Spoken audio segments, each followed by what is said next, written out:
Morning, good evening, जो भी देख रहे हैं आप सबसे नमस्कार, आदाब आप सभी को। भाई नई वीडियो हमारी उसी सीरीज में जो मैंने पहले सीरीज बनाई थी कि कहाँ यूनिवर्सिटी अच्छी कैसी अच्छी, तो अब यूनिवर्सिटी में आपने एडमिशन ले लिया, पढ़ाई कर ली, 4 साल आपने बीटेक या कुछ भी जो भी आपको बैचलर्स करने हो आपने बैचलर्स कर लिया। अब उसके बाद असली चीज जिसके लिए आप जापान गए हैं, पैसे कमाने।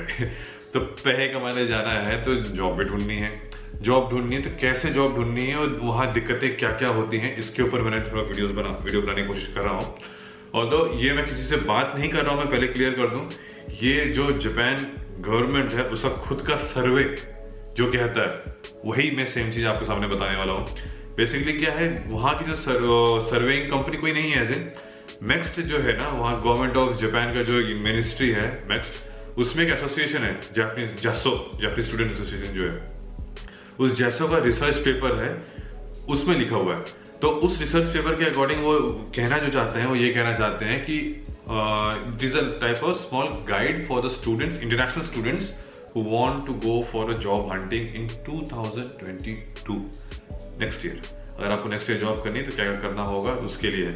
ऑलरेडी थोड़ा सा लेट हो चुका है, ऑलरेडी जो इंस्टीट्यूट में वो लोग कर चुके हैं, लेकिन just for the sake of information ये वीडियो बनाई जा रही है, जिससे कल को अगर आप जाओ तो आपको एक इन्फॉर्मेशन रहेगी बेसिक कि क्या क्या चीजें वहाँ देखी जाती हैं और क्या क्या चीजों को आपको तालमेल रखना पड़ेगा, क्या चीज आपको समझनी पड़ेगी, सीखनी पड़ेगी। ठीक है भाई साहब, हो गया, बहुत कुछ बता दिया मैंने। अब मैं शुरू कर दिया सीधे छोटा सा वीडियो, ज्यादा लंबा नहीं खींचूंगा मैं इस वीडियो को, 8 मिनट से 10 मिनट के बीच में रखेंगे इस वीडियो को, ठीक है जी। तो सबसे जरूरी चीज ये है कि जॉब हंटिंग करने से पहले आपको क्या क्या चीज करनी होगी, फिर जॉब हंटिंग कैसे करेंगे हम लोग एक्टिव, उसके लिए क्या करेंगे, देन उसके बाद फिर एप्लीकेशन कैसे भरते हैं, क्या करते हैं, वो सब चीजें करके मैं सब कुछ आ जाएगा आराम से। लेकिन ये जो पहली अभी ये वीडियो, उसके जो बाद नेक्स्ट वीडियो आएगी, these two videos are very important, so please listen it very carefully, okay? तो अब देखो, इसमें सबसे पहली चीज जो जापानीज गवर्नमेंट सीधे सीधे कहती है वो ये कहती है कि 2 पॉइंट्स हैं जिनको पे ऊपर आपको ध्यान रखना है। वो 2 पॉइंट्स क्या है, सीधा पॉइंट 1 कहता है understand Japan unique job hunting activity, पहला पॉइंट है। और दूसरा पॉइंट है gain Japanese skills for business scenes, ठीक है।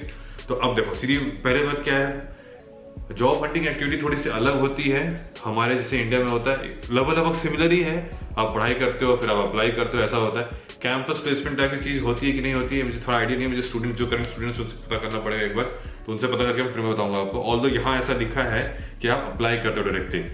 अब प्रोसेस क्या होता है, पहले आप एप्लीकेशन देते हो उनको, एप्लीकेशन देने के बाद फिर कंपनी थोड़ा सा अपने प्रोसेस बारे में बताती है, हम ये हैं, हमने वहाँ तीर मारा, हमने वहाँ तीर मारा, ये भाई हम इतने बड़े, हम उतने बड़े, ठीक है। ऐसा करके वो अपना कंपनी मतलब अपने आप को इंट्रोड्यूस कराती है कंपनी आपको, आपसे कि हम क्या हैं, क्या करते हैं और किस फील्ड में हम हैं, और अगर हम हायर करेंगे आप लोगों को तो आप किस फील्ड में रखने वाले हैं, बेसिकली ये चीज, ठीक है। देन उसके बाद इंटरव्यू प्रोसेस होते हैं, वो क्या जो उसके प्रोसेस जो भी है, रिटन टेस्ट होगा, जापानीज लैंग्वेज टेस्ट होगा, या इंटरव्यूज होंगे, ऑनलाइन इंटरव्यूज होंगे, क्या होगा कुछ पता नहीं, वो हर एक कंपनी का इंडिविजुअली अपना अपना है, एक सेटअप है, वो करेंगे। देन उसके बाद फाइनली आपको जॉब ऑफर हो जाएगा। जितने लोग इंटरव्यू में आएंगे उनका सबका इंटरव्यू होने के बाद एक मेरिट लिस्ट बनेगी कि भाई इसने इतना तीर मारा, इसने इतने नंबर आए, उसके अकॉर्डिंग फिर आपको मेरिट लिस्ट में ऑफर हो जाएगा जॉब। अब वो जॉब कैसा है क्या है फिर आप अपना आगे नेगोशिएशन कर सकते हैं, वो डिपेंड करता है। ये फ्रेश लोगों के लिए बता रहा हूँ मैं, ये जो नए रिक्रूटमेंट लेने जा रहे हैं अभी जस्ट पास आउट में, उनके लिए पूरा वीडियो, ठीक है। तो इधर पहला पॉइंट। दूसरा वेरी इंपॉर्टेंट पॉइंट, भाई सब कतई 1 नंबर पॉइंट बताया, मुझे समझ में आ गया, मजा आ गया पॉइंट देख करके। हाँ, तो अब देखो जो दूसरा पॉइंट है, दूसरा पॉइंट मेरा क्या कहता है कि जापानीज स्किल्स इंपॉर्टेंट, मैं जापानीज लैंग्वेज की बात नहीं कर रहा हूँ, मैं जापानीज स्किल्स की बात कर रहा हूँ, ठीक है। तो Japanese skills comprises of each and every type of thing what they want, Japanese companies want. आपने तो टॉप यूनिवर्सिटी से पढ़ाई कर ली, यूनिवर्सिटी ऑफ टोक्यो पहुंच गए, बढ़िया मस्त नंबर भी ले आए, मार दिया, ठोक दिया, 9 नंबर ठोक दिया, और इस भी एकदम बढ़िया नंबर ला दिए। अब नंबर तो ले आया, अब आप ये सोचोगे भाई नंबर मेरे अच्छा है, मेरी जॉब लग जाएगी, तो ना बेटा, रुको, थांबा, रुको जरा, रुको, नहीं, ऐसा नहीं है। तो वहाँ का जो सर्वे है, एक ministry of economy, trade and industry ने 2012 में, although it is very old but yeah you can get some sort of idea, some sort of image you can create. तो survey on career and retention for international students, ये एक सर्वे किया गया था। तो ये सर्वे ने ये पता लगाया कि जो हमारी जापानीज कंपनीज हैं वो किस तरह के स्किल्स चाहती हैं अपने फ्रेश ग्रेजुएट्स में, ठीक है। नंबर आपने अच्छे ले आए, that is the least required criteria, समझे, लीस्ट रिक्वायर्ड। मतलब उन 100 कंपनियों में ना, अगर 100 कंपनियों में, उन 100 कंपनियों में 1.9% ही कंपनीज ऐसी थी जिन्होंने बोला ठीक है यूनिवर्सिटी रिकॉर्ड अच्छा है फिर अच्छा है। और कौन सी यूनिवर्सिटी अटेंड करी आपने, वो भी 4.8% खाली कह रहे हैं कि अगर आपने अच्छी वाली यूनिवर्सिटी करी है तो हाँ हम मान सकते हैं अच्छा है। Maximum people are looking forward only for Japanese language skill. और जापानीज लैंग्वेज स्किल दोनों जगह पे, जो नॉन मैन्युफैक्चरिंग सेक्टर और मैन्युफैक्चरिंग सेक्टर दोनों में अलग अलग नंबर है। मैन्युफैक्चरिंग सेक्टर थोड़ा कम रिक्वायरमेंट है, अप्रोक्सीमेटली 65%, और जो नॉन मैन्युफैक्चरिंग सेक्टर है दैट इज मोर देन 70%, मतलब 75.7 अप्रोक्स है। अब नॉन मैन्युफैक्चरिंग सेक्टर वही हो गया जो सर्विस इंडस्ट्री होती है मेनली, क्योंकि वहां कुछ मैन्युफैक्चर होता है ना, आप सर्विस प्रोवाइड करते हो। ऑल्दो अगर आप सर्विस प्रोवाइड कर भी रहे हो, अगर आपको जापानीज आती है तो आप वेल एंड गुड हो, नहीं आती है तो आप कैसे डील करोगे वहां के लोकल को। इसीलिए मैं कहता हूँ भाई कुछ भी कर लो, हर चीज का एक ही सोल्यूशन है, जॉब कैसे पाए। जापानी आती है तो जॉब मिल जाएगी, नहीं आती तो नहीं मिलेगी, सीधा हिसाब वही है। कम्युनिकेशन स्किल्स हो गए, वाइटैलिटी हो गई, फिर एंथुसियाज्म हो गया, स्पेशलाइजेशन किसमें किया है, फिर जाके आता है इंग्लिश लैंग्वेज स्किल्स। वो खाली 19% मैन्युफैक्चरिंग इंडस्ट्री में और 11% नॉन मैन्युफैक्चरिंग इंडस्ट्री में। Hardly requirement of English hardly requirement of English. Majorly concept है जापानीज लैंग्वेज, तो भाई जितना मर्जी उतना पढ़ाई करो जापानी का और सीख लो, नौकरी तो लगनी है वहाँ पे, ठीक है जी। तो ये दो इंपॉर्टेंट पॉइंट्स है जो क्लियर करने थे। इसके बाद एक बहुत ही बढ़िया इंपॉर्टेंट पॉइंट है कि वहाँ के लोग फंसते कहाँ पे हैं। जो भी इंटरनेशनल स्टूडेंट्स जाते हैं वहाँ फंसते, सबसे ज़्यादा जो जहाँ फंसते हैं उनको पता ही नहीं होता अप्लाई कहाँ करना और कैसे करना है, ठीक है। तो वो अप्लाई कहाँ करना और कैसे करना उसके बारे में बाद में वीडियो बनाऊंगा, ऑल्दो लिखा हुआ है यहाँ पे। इसमें पता है, इसमें एक सर्वे एक और किया था इन्होंने कि difficulties experienced during job hunting, जो इंटरनेशनल स्टूडेंट्स को क्या दिक्कतें आती हैं। तो इसमें सबसे बड़ी दिक्कत पता है क्या लिखी है, इसमें लिखी है there are few employment offers for international students. और ये अप्रोक्सीमेटली 38.5% लोगों को यही मिला है। तो समझते हो मतलब क्या कि हमारे लिए, मतलब हम इंटरनेशनल पीपल के लिए जो गाइजिन हैं, उन गाइजिन के लिए बहुत कम अपॉर्चुनिटीज वहाँ होती हैं। मेनली वो लोग जापानीज लोगों को ही हायर करते हैं। तो अगर आपको तोप होना पड़ेगा, उनसे अच्छा होना पड़ेगा। तो उनसे अच्छा कैसे हो सकते हो, academics plus English plus Japanese और प्लस आपके जो अपने स्कूल में या कॉलेज में आपने जो कुछ अच्छा किया उसकी वजह से आप अच्छे हो सकते हो। तो ये चीज़ ध्यान रखनी है। तो कंप्लीट पैकेज आपको अच्छा रखना पड़ेगा, तभी वहाँ पे इजीली जॉब मिलेगी, ठीक है। अब इसके बाद ये दो टॉपिक मैं कवर कर रहा हूँ। एक तो ये टॉपिक मैंने क्लियर कर दिया कि क्या रिक्वायरमेंट्स है वहाँ पे, ठीक है। और उसके बाद एक बहुत इंपॉर्टेंट पॉइंट है जो मुझे कवर अप करना है कि किस तरह की इंडस्ट्री में जॉब लगती है मेनली लोगों की, ठीक है। वो भी मैं देख रहा था। देखो हर कोई जा रहा है वहां पे जॉब करना, बाई चांस बड़ी बड़ी कंपनी में काम करेंगे, पर दिन टोक्यो से पर दिन टोयोटा, हम टोयोटा में नौकरी करेंगे। कर सकते हो आप, एकदम कर सकते हो, आप में कैलिबर है, आप जरूर कर सकते हो। लेकिन जो वहां का सर्वे कहता है, गवर्नमेंट ऑफ जापान का सर्वे कहता है कि more than 50% of the people go in small and mid size companies. आपको पहली बार में ही अच्छी बड़ी कंपनी में हो गया, it is your luck, it is your capability, it is the you can see the opportunity you got and you just killed it, okay.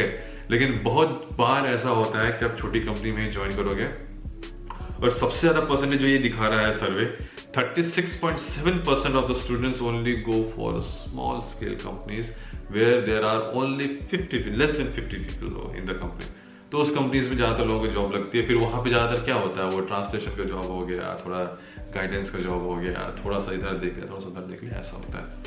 तो अगर आप देखोगे ना तो मैक्सिमम पीपल जो हैं वो छोटी कंपनीज में जाते हैं, और वो छोटी कंपनी हर सेक्टर में है। वो सर्विस इंडस्ट्री ज़्यादातर है, मैन्युफैक्चरिंग कम है, मैन्युफैक्चरिंग भी है लेकिन ज़्यादातर सर्विस इंडस्ट्री है। वो मैं क्यों कह रहा हूँ, ये मैं आगे एक और फिगर दिखा रहा हूँ, उसके बेसिस पे कह रहा हूँ ये चीज़।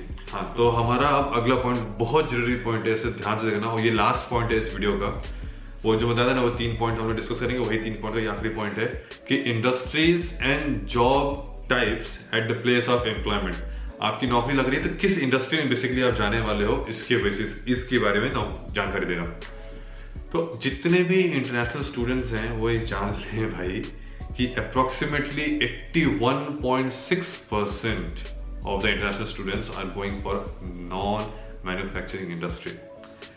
अब मैन्युफैक्चरिंग और नॉन मैन्युफैक्चरिंग में इसलिए सेग्रीगेट किया कि मैन्युफैक्चरिंग के बेसिक कंसेप्ट में आता है कि वहाँ प्रोडक्शन हो रहा है, वहाँ कुछ बना रहे हैं पार्ट, और एक जगह है जो सर्विस इंडस्ट्री है, और सर्विस में कई ढेर सारी इंडस्ट्रीज होती है, उसको क्लब करके नॉन मैन्युफैक्चरिंग बता दिया, तो इसलिए इनको सेग्रीगेट किया गया है। तो नॉन मैन्युफैक्चरिंग में 81.6% है, और इसमें हर तरह की इंडस्ट्री आती है, होटल आता है, इसमें रेस्टोरेंट्स आता है, इसमें ट्रैवल आता है, देन इसमें बैंकिंग आता है, देन इसमें फिनेंस के अलग सेक्टर्स आते हैं, देन मार्केटिंग आता है इसमें, देन कंप्यूटर वाले जो होते हैं जैसे कि आपको कंप्यूटर टाइपिंग या ऐसा कुछ करना है, वो सब एक्टिविटीज़ हो गई, ठीक है। हेल्थ केयर में ऑब्वियसली बात है, हेल्थ केयर सब कुछ, ये सब इंक्लूड करके 81.6% है। इसके बाद जो है वो मैन्युफैक्चरिंग सेक्टर है, दैट इज 18.4%। तो 18.4% में भी अगर मैं देखूं जनरल मशीनरी, जो ये कार के पार्ट्स बन रहे हैं या किसी ऑटोमोटिव पार्ट्स या किसी का भी XYZ कोई भी पार्ट है, मशीनरी जैसे लेथ मशीन चलाना, ये चलाना, जो भी इंजीनियर्स हैं जो ITI या डिप्लोमा वाले, वो सब समझ रहे होंगे क्या है जनरल मशीनरी का जो भी कामकाज है, वो उसमें भी सिर्फ 2.8% ऑफ द इंटरनेशनल स्टूडेंट्स को। और देन उसके बाद ऑटोमोटिव जिस सेक्टर में मैं हूँ उसमें सिर्फ और सिर्फ 1.4% है। तो there is a huge scope of employment in non manufacturing, but in manufacturing industry there is very less, that is only 18.4%। तो जो हार्डकोर कोर इंजीनियर्स है ना, वो कोर जाना है, सिविल में जाना है, उसमें जाना है, तो हाँ है, जॉब आपकी है वो नॉन मैन्युफैक्चरिंग में आती है, लेकिन नॉन मैन्युफैक्चरिंग में बहुत कम रिक्वायरमेंट है, 3.1%। सबसे ज़्यादा रिक्वायरमेंट है वो IT सेक्टर में ज़्यादातर जाते हैं लोग, वहाँ पे डेवलपमेंट उसमें जाते हैं, ठीक है जी। तो ये थी एक छोटी सी वीडियो जिसके बारे में मैंने जस्ट आइडिया दे दिया कि जॉब हंटिंग करने से पहले दिमाग बना लेने का, सोच लेने का कि हाँ ये चीज़ों पे मेरे को ध्यान रखना है, ये चीज़ें होती हैं, और इस इंडस्ट्री को मुझे फोकस करना चाहिए क्योंकि यहाँ पे स्कोप ज़्यादा है, ठीक है जी। लेकिन हर चीज़ का एक बेस, एक जो जमीन है ना, जो फाउंडेशन बनता है मकान बनाने के लिए फाउंडेशन बनता है, हर चीज़ का फाउंडेशन सिर्फ एक है, सिर्फ एक है। वही फिर से कह रहा हूँ, Japanese language N2 level, N2 level तक है तो जॉब अपॉर्चुनिटीज बहुत हैं, N1 के लिए अपॉर्चुनिटीज बहुत है, फिर एक बार N2 N1 आपका अगर है क्लियर तो ऑलरेडी आपको बहुत अपॉर्चुनिटीज और मिल सकती है अच्छी। तो खत्म करते हैं इस वीडियो को, क्लोज करते हैं इस वीडियो को। कैसी लगी ये वीडियो बताना, नेक्स्ट वीडियो जल्दी आने वाली है, उस वीडियो को टॉपिक जो है वो मैं अभी आपको क्लियर कर देता हूँ। टॉपिक जो होने वाला है मेरी नेक्स्ट वीडियो का सेल्फ एनालिसिस एंड इवैल्यूएशन, मतलब जॉब हंटिंग आप करने जा रहे हैं तो सेल्फ एनालिसिस आप कैसे करने वाले, इवैल्यूएट कैसे करने वाले हैं अपने आप को, तो आप हंट कर पाएंगे। तो ये सब मैं पिक्चर बना रहा हूँ कि जो बच्चे अभी 12th में यहाँ पढ़ रहे हैं वो पूरे अपने आप को इवैल्यूएट कर लें अच्छे से। जो बच्चे अभी बीटेक या किसी में हैं जो आगे जाके वहाँ पढ़ने वाले हैं फॉरेन में हायर स्टडीज के लिए, वो इवैल्यूएट कर लें, या वो लोग जो अभी पढ़ रहे होंगे वहाँ जापान में, शायद वो कोई लोग वीडियो देख रहा हो मेरा, तो वो लोग भी इवैल्यूएट कर लें, तो उन्हें समझ में आ जाएगा सेल्फ एनालिसिस करना, इवैल्यूएट करना अपने आप को कि जॉब कैसे करनी है, कहाँ क्या हंट करना है, वो सब हम चल जाएगा। वो किसी से मैं पूछ के नहीं बता रहा हूँ, या किसी से मैंने इंटरव्यू लिया उसके नहीं बता रहा हूँ, किसी का एक्सपीरियंस नहीं बता रहा हूँ, कि जो जापानीज गवर्नमेंट खुद रिसर्च करके उसने रिसर्च पेपर पब्लिश किया है, एक हैंडबुक पब्लिश किया है, उसके बेसिस से बता रहा हूँ। तो ये रिसर्च पेपर नीचे डिस्क्रिप्शन में है, वहाँ जाओ, वहाँ देखो, ऊपर आई बटन में वापस बोल रहा हूँ कि वो मेरा जो दोनों वीडियोस था वो दोनों वीडियोस आ रही होंगी, कौन सी बेस्ट यूनिवर्सिटी है जापान की और कहाँ यूनिवर्सिटी में इंग्लिश में क्लासेस होती हैं। Although it is just for your convenience कि इंग्लिश में क्लासेस हो रही हैं, आपको फिर भी जापानी में तो करना ही पड़ेगा अगर जॉब चाहिए वहाँ पे, ठीक है जी। करते हैं इस वीडियो क्लोज, मिलते हैं फिर किसी नेक्स्ट वीडियो में अच्छी सी ऐसी प्यारी सी किसी एक अच्छे इंफॉर्मेटिव वीडियो ब्लॉग में। बाय बाय, सी यू, जय हिंद, बाय।